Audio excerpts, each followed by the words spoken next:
560, The Answer.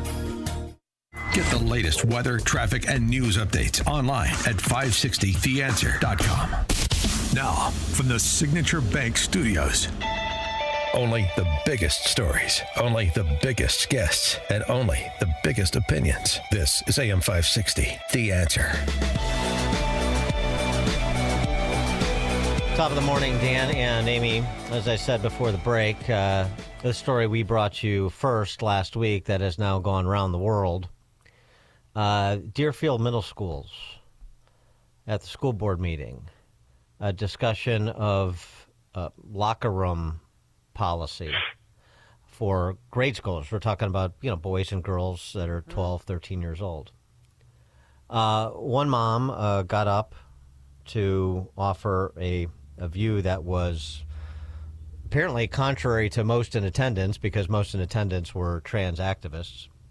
The mom's name is Nicole Georges, and as I said, it shows you how much one mom standing up can accomplish, because now you've got people from across the globe zeroing in on Deerfield schools to figure out what exactly is going on there and put pressure on the administration there to perhaps make some policy changes along the lines of what Nicole Georges argued from the podium during her public comments. Take a listen to part of what she had to say. My name is Nicole Georges, and I'm here to demand that the locker rooms and bathrooms at District 109 be designated as biological male and biological female, as there already is a gender-neutral option.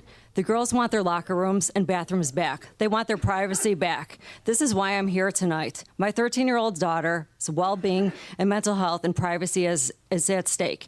This nightmare began on February 5th when my daughter was using the girls' bathroom and was stunned that a biological male student was using it as well.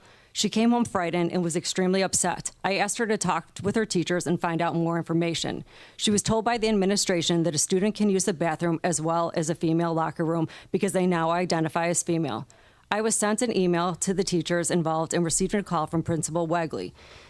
He verbally reiterated that under Joanna Ford's direction and their legal counsel that the student could use both the locker room and bathroom. I expressed that the school was in clear violation of federal policy.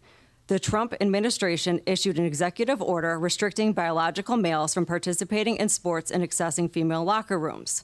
That day, I filed a civil rights complaint on behalf of my daughter with the Department of Justice. It has now been referred to the Department of Education. A federal complaint has been filed with the district to protect the students. The situation went from bad to worse. A few days later, the male student was present in the girls' locker room. Feeling violated, the girls made the choice to not change into their PE clothes with a biological male student present. The next day, Assistant Principal Kathy Van Treese pulled the girls into their office, questioning them. The same day, Assistant Superintendent Joanna Ford, Kathy Van Treese, and multiple teachers all came into the girls' locker room, making them change into uniform. This went on all week with the addition of Ginger Laugerman. My daughter refused to take part in having her privacy being violated. How dare they? She ran out and called for me for help. Principal Wegley was offering my daughter a new PE class. The answer was no. She is not changing for the remainder of the year, and she is not changing into another class. The girls just want their privacy, and they want their locker room back. There are gender-neutral options. This is my daughter's story and the story of many other young girls who have been forced at the difficult age to do something they know and most adults know is wrong. Do the right thing, Deerfield, and give these girls their locker room and bathrooms back. And the response that she got from those others in attendance during public comment, give you just a sense of the tone and tenor of the trans activists that were present, like this person, Charlie, who followed Nicole at the podium. I'm happy to go after that one. Thank you, school board. From what I've heard, y'all are following the law, which is fantastic. My name is Charlie Friedman. My pronouns are they, he. I am a trans person. I am the parent of a trans middle schooler. I am also the director of operations for Trans Up Front. It's a nonprofit organization fighting for trans rights. We partner with over 30 major organizations, including the ACLU, Lambda Legal, HRC, etc. We have a protest coming up for trans rights on March 30th, 1 p.m., Federal Plaza. We have and I would like to take a moment to talk about Illinois. We're all very lucky to live in a state that protects everyone here. Specific to today, Executive Order 2019-11, which my kid was standing next to Pritzker when he signed. Yes, an executive order from the governor. And in that order, it's called Strengthening Our Commitment to Affirming and Inclusive Schools, which protects trans, non-binary, and gender non-conforming students from the type of bullying that this parent represents. Right, standing up for your daughter is bullying. More examples of the sort of commentary you got from other speakers that evening. Education is super important. Sex education is super important. And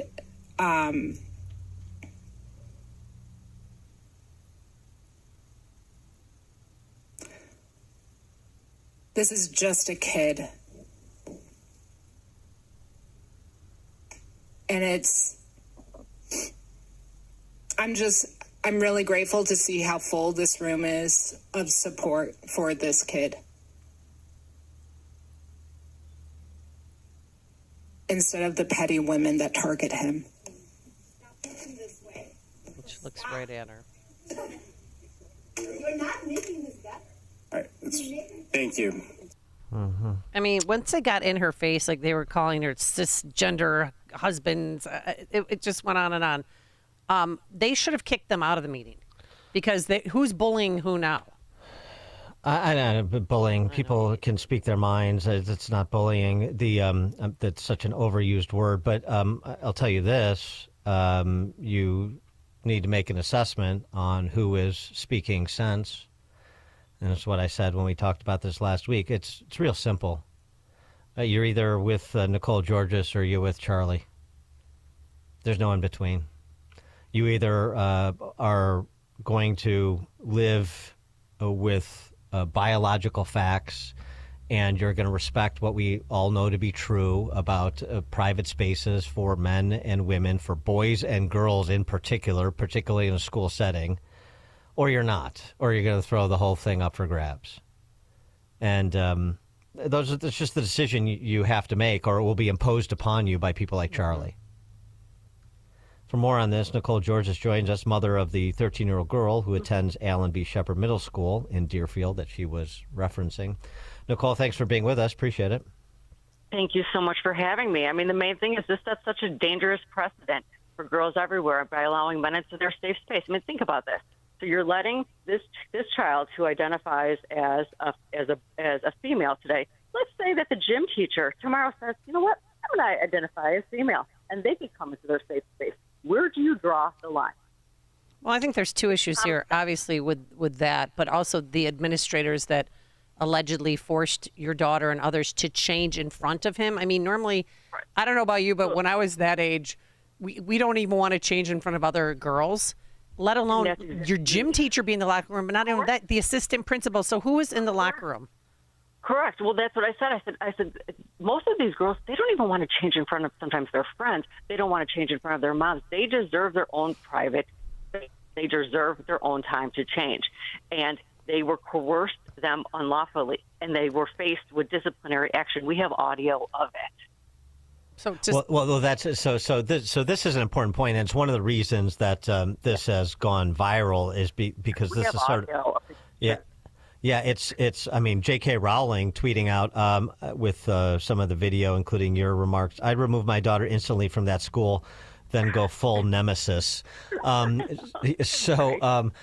mean, the idea that the administrators compelled 13-year-old girls to change in front of a boy, to disrobe in front of a boy. I mean, that's criminal.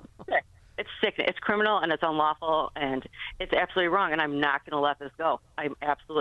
I will 100% fight this till the end. It's not going. I will not let this go. I will not. Did you try to file a police report with Deerfield Police? So that's what I'm doing. I'm going to Deerfield Police today. The issue that I'm having with the district, with Mr. Simic, that I had to have a conversation with yesterday, I have reached out to the district. Starting, this was probably about 8 messages I had. I got a phone call from Mr. Simic for the first time yesterday. And Who's that? right The before superintendent? He's the superintendent. Wanting to have a little sit down with me on Wednesday, just a one-on-one. Mm-hmm. And I said, what is that in regards to? Because I've been asking them how I can go about filing a let me go through my notes, how I can file the grievance procedure. That is how everything gets started.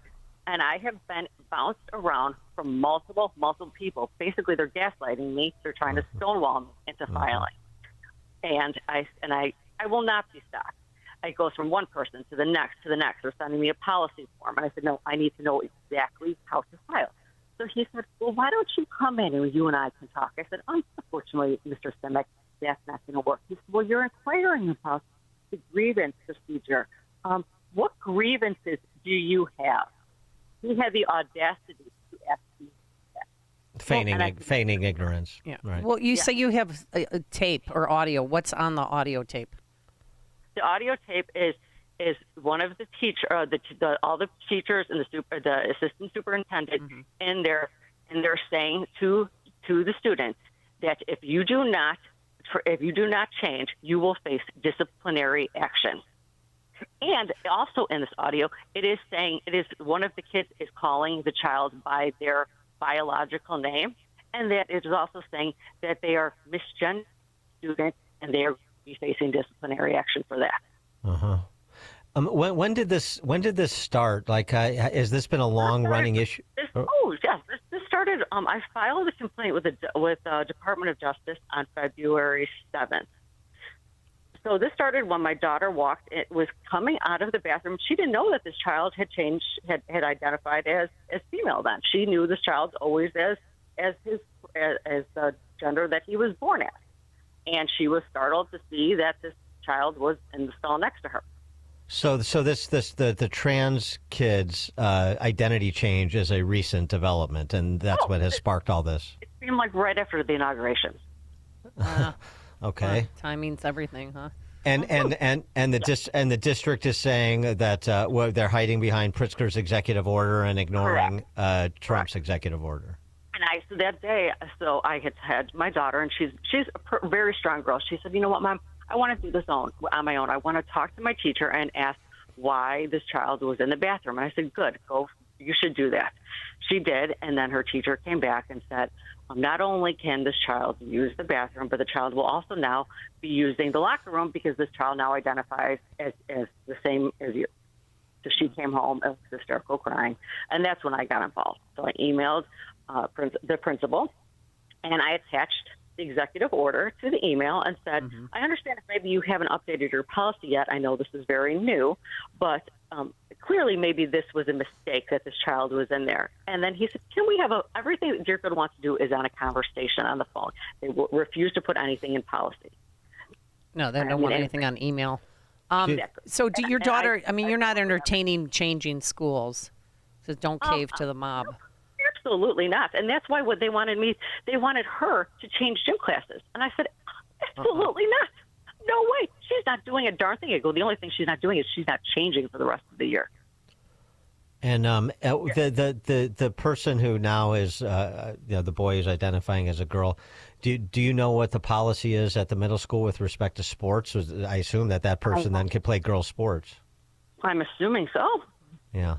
But the thing that I will say is that the PE teachers tried to stop this. They tried to because and that's the saddest part. This situation could have ended, number one, by the child using the gender neutral bathroom that the child refused to use, and that is so frustrating because one child, everybody we're in the storm because of one child, and everybody has to comply. Right. Everyone has to fold for one kid. So that's the issue: is use the gender neutral bathroom that's provided for children like you. If you are going to change your gender, we know what we're going to give you that option. Why are you not using it? So that's number one. Number two is I'm sorry, I'm losing my train of thought. But that was the issue was the gender neutral bathroom, and then the fact that the second thing was that the girls had decided when they knew he was coming into the space, they had said we we don't want to change it. In that audio, you can hear the kids saying, we don't want him in the locker room. It is the saddest audio that you will ever hear. It is horrible. And it's horrible. And when Simic made that statement last night saying that none of these girls are forced, it is an absolute lie, outrageous, false statement. Are you going to release that audio? It has girls' names in it, and we have got to redact that. Yeah. Yeah. Well, how did you control yourself when that person at the end with the orange hair said, and I quote, petty women who push the white supremacist agenda of their cis white husbands and follow their white god? I laughed at her and I said, that's all you've got? I mean, they're a joke. They're a joke. It's so sad how they are. How many They're parents were there? Because I mean, the room seems like it was filled with trans. The trans community. Filled with trans activists. They were bussed in, I think. I mean, I don't know. And that's the sad part is you are dictating my children's policy. You're dictating what goes on in my kids' school. You live all over the state. Haynesville, Berwyn, Northbrook. None of them. I would say maybe two or three of the speakers maybe lived in Deerfield. But they didn't even have kids that went to 109. Oh. And what about now? Are other parents joining this fight with you, or is everybody just saying, you go, Nicole, and we'll watch? They're 100% joining the fight. They're staying quiet. I mean, they're letting me do all the talking. Okay. Well, and you are going to follow up with the Deerfield Police on this, so that could be another development. Yep. Uh-huh. Okay. I'm going out. Yeah. It's a very busy day today. Well, we'll let you. And then you have your motherly duties too. Don't forget about those. Yeah. All right. Well, we'll let you get to it. Nicole Georges, she's the mother of the 13-year-old girl who attends Allen B. Shepherd Middle School in Deerfield, and we'll be watching. And please stay in communication with us as you prosecute this effort. All right. Thank you so much. Okay. Bye-bye. Thank you. Thank you. And she joined us on our turnkey.pro answer line. You're listening to Chicago's Morning Answer with Dan Proft and Amy Jacobson on AM 560. The Answer. Hey, heard you're getting ready to move. We just listed our house on the market. Just make sure you have the right attorney. Doesn't the real estate agent take care of all that? They stay involved, but you want to make sure you have a great lawyer that's negotiating the terms, helping resolve inspection items, clearing up title issues, preparing the deed and other documents, and attending the closing. The attorneys at Nauman & Associates in Elk Grove Village have decades of experience handling real estate